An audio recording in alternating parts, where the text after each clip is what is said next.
Assalamualaikum warahmatullahi wabarakatuh. Di sini kami kelompok 3 akan mempresentasikan materi kami mengenai pasar sekuritas efisien. Sebelum membahas materi, kami akan memperkenalkan diri, yaitu saya sendiri, Nursala Konio, rekan saya Ririn Anggraeni, Ismail Jaini, Siti Acawati, dan Sukma. Pembahasan pertama tentang pasar sekuritas efisien. Dalam teori pasar efisien atau efficient market theory, akuntansi dipandang berada dalam kompetisi dengan sumber informasi lain seperti media berita, analisis keuangan, dan bahkan harga pasar itu sendiri. Teori pasar efisien juga mengingatkan kita terhadap alasan teoritis utama untuk keberadaan akuntansi, yaitu asimetri informasi. Lalu, dapat kita simpulkan bahwa akuntansi sebagai sebuah mekanisme untuk membentuk komunikasi untuk informasi yang relevan dari dalam perusahaan ke pihak luar perusahaan. Makna dari efisiensi. Pasar sekuritas efisien adalah tempat di mana harga-harga dari sekuritas yang diperdagangkan pada waktu tertentu menggambarkan secara tepat seluruh informasi yang diketahui secara publik mengenai sekuritas tersebut. Ada 4 poin penting. Yang pertama, harga pasar adalah efisien dalam kaitannya dengan informasi yang diketahui secara publik atau public known. Orang-orang yang memiliki informasi dari dalam akan tahu lebih banyak daripada pasar. Yang kedua, efisiensi pasar adalah sebuah konsep relatif. Pasar adalah efisien relatif terhadap saham dari informasi yang tersedia secara publik. Tidak ada sesuatu dalam definisi yang menyarankan bahwa pasar adalah maha tahu dan bahwa harga pasar selalu menggambarkan yang benar-benar mendasari nilai perusahaan.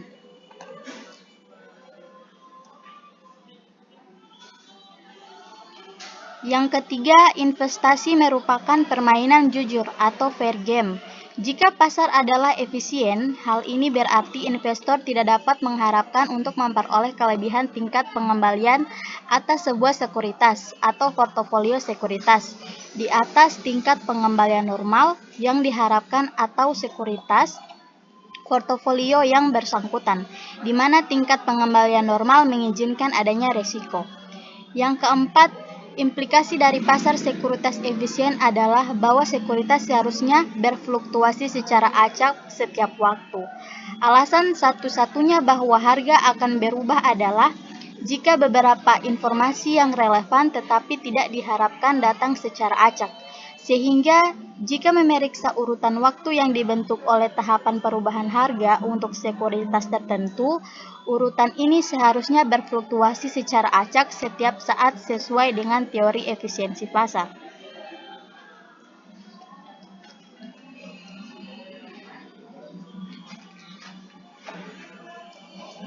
Selanjutnya, bagaimana harga pasar mencerminkan semua informasi yang tersedia secara penuh? Pada dasarnya, apa yang diperlukan adalah bahwa nilai estimasi keamanan investor harus rata-rata tidak bias, yaitu pasar tidak secara sistematis salah menginterpretasikan implikasi nilai dari sebuah informasi saham, tetapi memilih untuk menaruh sebuah penilaian terhadap sekuritas yang secara rata-rata benar atau tidak bias. Ini tidak berarti bahwa setiap investor akan benar, tetapi itu berarti bahwa rata-rata pasar menggunakan semua informasi yang tersedia. Untuk melihat bagaimana pasar dapat berperilaku dengan cara ini, terdapat argumen yang berasal dari Fama bahwa ketika investor dalam jumlah yang cukup dapat secara penuh mengeksploitasi informasi yang tersedia, hal ini cukup untuk menciptakan efisiensi.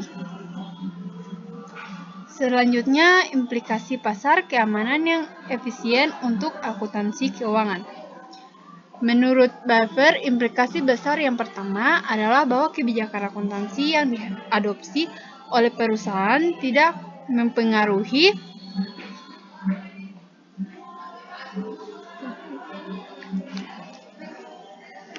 sekuritas mereka, sepanjang kebijakan ini tidak memiliki dampak arus kas di referensial.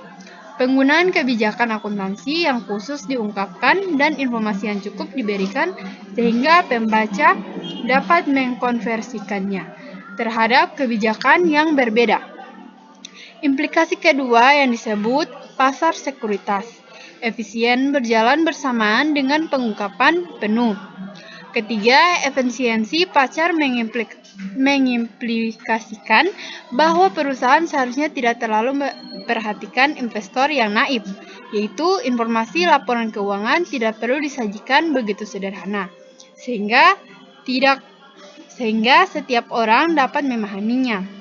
Implikasi terakhir adalah bahwa akuntan sedang dalam kompetisi dengan penyedia informasi yang lain dari seperti analisis keuangan, media, pengungkapan oleh pegawai perusahaan, dan lain-lain. Selanjutnya, keinformatifan harga. Yang pertama, inkonsistensi logika.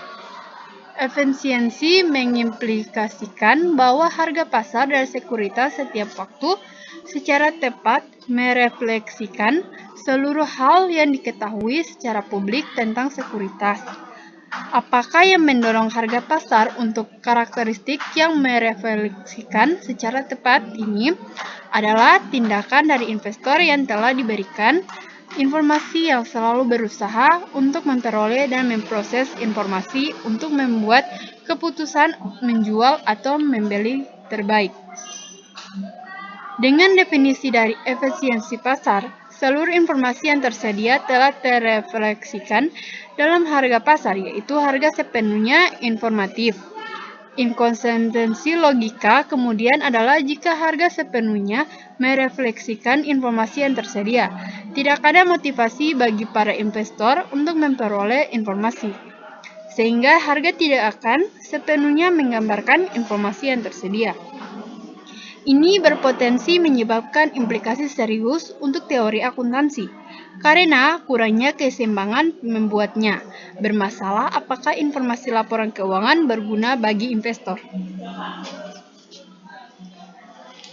Selanjutnya, terdapat cara mudah untuk keluar dari inkonsistensi ini, yaitu untuk mengakui bahwa terdapat sumber-sumber lain dari permintaan dan penawaran untuk sekuritas daripada keputusan membeli atau menjual dari investor rasional yang telah diberikan informasi.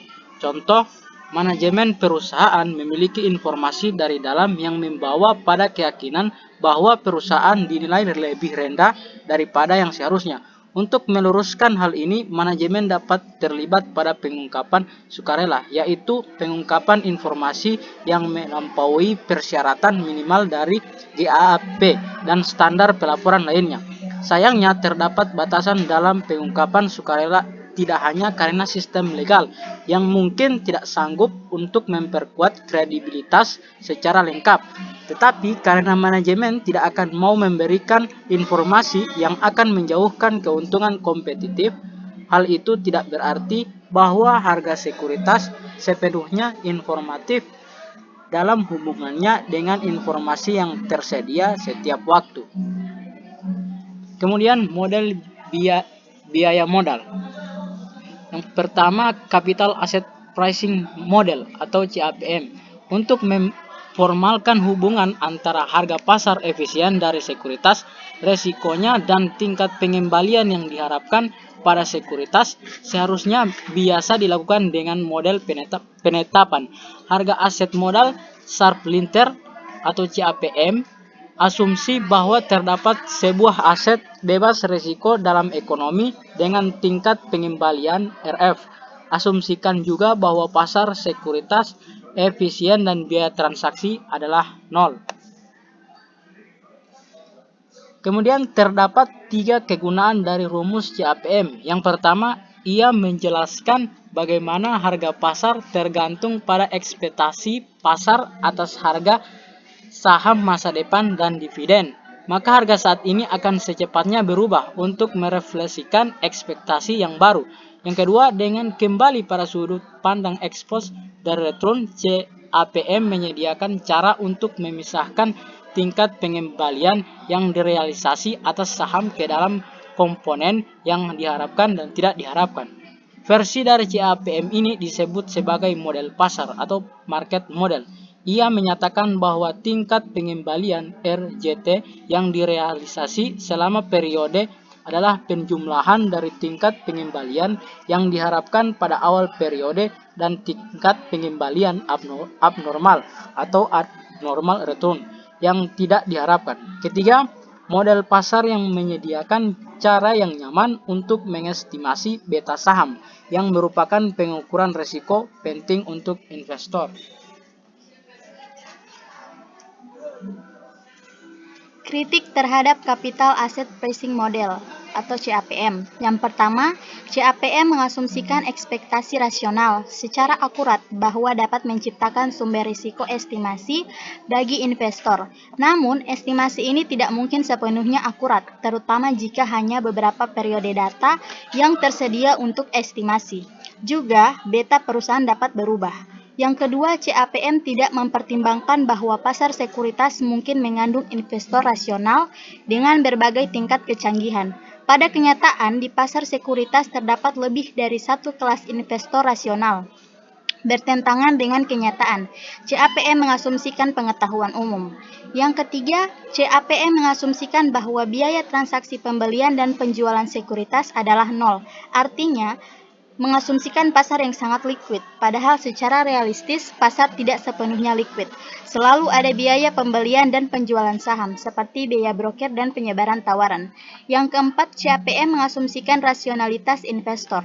Jika pemodelan ekonomi peran informasi di pasar modal adalah untuk pulih dari kritik yang telah dibuat menentangnya, perlu untuk membela rasionalitas investor atau mengembangkan model untuk menggabungkan perilaku rasional dan non-rasional.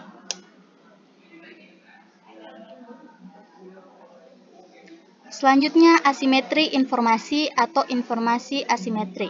Terdapat dua macam asimetri informasi, yaitu yang pertama adverse selection, yaitu jenis asimetri informasi di mana ada pihak yang terkait dengan transaksi perusahaan memiliki informasi tentang aset yang diperdagangkan.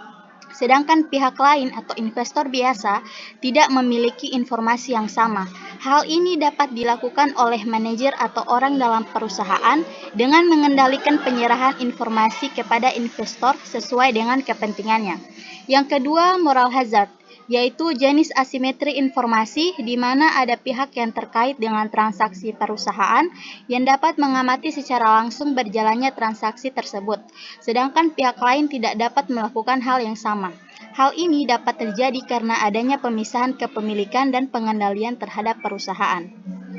Adanya kedua asimetri informasi ini menciptakan sumber estimasi resiko tambahan bagi investor. Dalam adverse selection, parameter yang tidak diketahui adalah kejujuran orang dalam. Sedangkan moral hazard, parameter yang tidak diketahui adalah tingkat kelalaian manajer. Selanjutnya, nilai fundamental. Nilai fundamental adalah teori yang ideal. Mungkin hal tersebut tidak hemat biaya bagi perusahaan untuk secara langsung mengungkapkan informasi strategis tentang penelitian yang sedang diproses atau rencana pengambil alihan. Misalnya, ilustrasi ditunjukkan pada gambar di samping ini. Lingkaran luar menggambarkan nilai fundamental perusahaan. Lingkaran dalam menggambarkan informasi yang mendasari harga pasar saham yang efisien. Perbedaan antara lingkaran dalam harga pasar efisien dan luar atau nilai fundamental menggambarkan informasi insider atau inside informasi. Pengaruh sosial dari bekerjanya pasar sekuritas. Di ekonomi kapitalis, pasar sekuritas merupakan mesin utama di mana modal dapat ditingkatkan dan dialokasikan untuk memenuhi kebutuhan investasi. Akibatnya, harapan sosial adalah bahwa pasar ini bekerja dengan baik, dengan demikian menciptakan alokasi modal yang efisien. Sebagai hasil, perusahaan dengan kualitas proyek, investasi yang tinggi tidak akan menerima harga yang tinggi untuk sekuritas mereka, dan mereka akan investasi di bawah tingkat relatif terhadap tingkat efisiensi sosial. pasar dapat menyediakan insentif untuk membebaskan insiden informasi yang dibutuhkan oleh regulasi, seperti penggunaan dealer mobil yang mengembangkan reputasi kejujuran dan adil akan menikmati harga jual yang tinggi. Ini karena pengungkapan penuh mengurangi perhatian investor tentang insiden information dapat menyimpulkan keuntungan sosial dari pasar sekuritas yang sepatutnya akan didapatkan bila mengikuti dua kondisi yang kita temui. Yang pertama, semua informasi yang relevan di daerah publik paling tidak lebih dari kemampuan dari denda dan insentif untuk biaya secara efektif memotivasi untuk membebaskan dari informasi di dalamnya. Yang kedua, harga pasar sekuritas secara relatif efektif untuk informasi ini. Sekian pemaparan materi dari kelompok 3. Wassalamualaikum warahmatullahi wabarakatuh.